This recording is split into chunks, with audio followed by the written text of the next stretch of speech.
घरात जर देवधर्म, कुलधर्म, कुलाचार, व्रतवैकल्य वगैरे केली पाळली जात असेल तर मुले निदान लहानपणीच तरी त्यावर विश्वास ठेवून आचरण ठेवतात. संस्कार अर्थात पुढे मोठे झाल्यावर बाहेरचे वारे लागल्यावर कदाचित त्यांचे विचार बदलूही शकतात.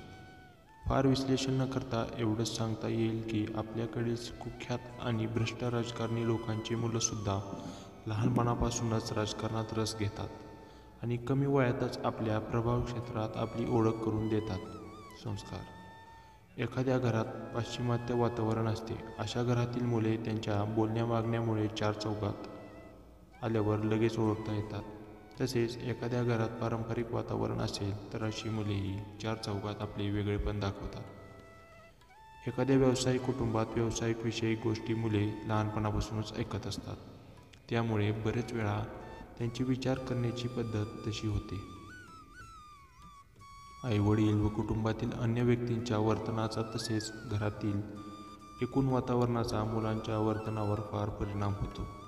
मुलांच्या योग्य व्यक्तिमत्व विकासासाठी त्याची मातृप्रेमाची गरज योग्य त्या प्रमाणात लहानपणी भागविली जाणे अत्यावश्यक असते.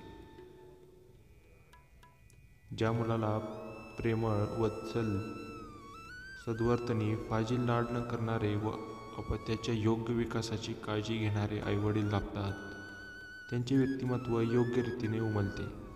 घरात वडिलांचा आवश्यकतेपेक्षा जास्त दरारा असेल व मुलाला कुठलेही स्वातंत्र्य लाभत नसेल तर अशी मुले भित्री, कातर स्वभावाची होतात. मातापित्यांच्या लहानपणीच वियोग झालेली मुले धास्तावलेली व चिंताग्रस्त होतात. ज्या मुलांचा फाजील लाड होतो ती मुले लहरी, स्वार्थी व हेकट स्वभावाची होतात. ज्येष्ठ मुले दादा बनण्याची शरीफळ जास्त हेकट होण्याची तर मधली मुले आक्रमक होण्याची शक्यता असते. एकुलत्या एक मुलाला आपल्या बरोबरीच्या मुलांचा सहवास न लाभल्यामुळे अकाली प्रौढत्व येते.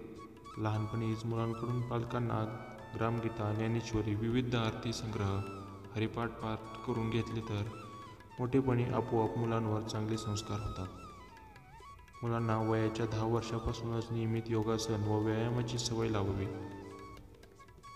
सातत्याने घरगुती भांडण कानावर पडणारी मुलांमध्ये हृदयाचे ठोके अनियमित होणे, हार्मोन्समध्ये बदल, मेंदूच्या विकासात अडथळे, झोपेच्या समस्या, अस्वस्थता, नैराश्य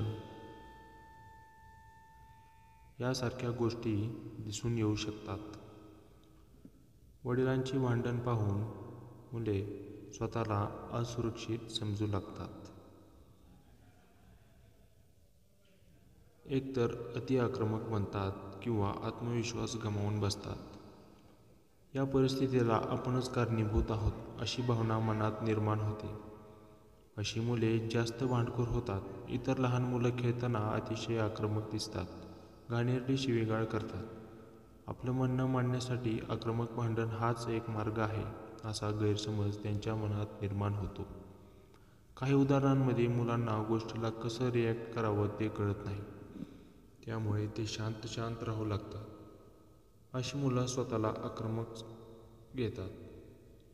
लोकांमध्ये मिसळून ते टाळतात. आपल्यावर ओढवलेला प्रसंग ते घरच्यांसोबत शेअर करत नाहीत. धन्यवाद.